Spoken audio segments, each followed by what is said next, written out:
Hi friends, మన విజయవాడలో కనకదుర్గమ్మ ఆలయంలో 12 సంవత్సరాలకి ఒక్కసారి జరిగే కుంభాభిషేకం. ఇప్పుడు గనక మిస్ అయితే మళ్ళీ 12 సంవత్సరాల వరకు వెయిట్ చేయాల్సిందే.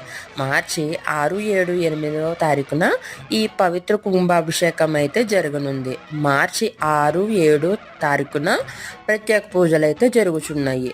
మార్చి 8న ఉదయం 9:34 మేషలగ్నంలో మహాకుంభాభిషేకం అయితే జరగబోతుంది.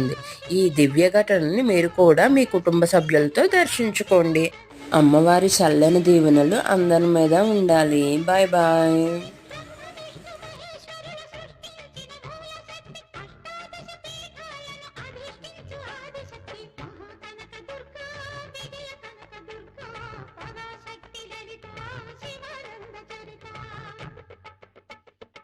నిండు మనసుతో అమ్మ ఉందని నమ్మిన వారికి కళ్ళ ముందు కనిపించే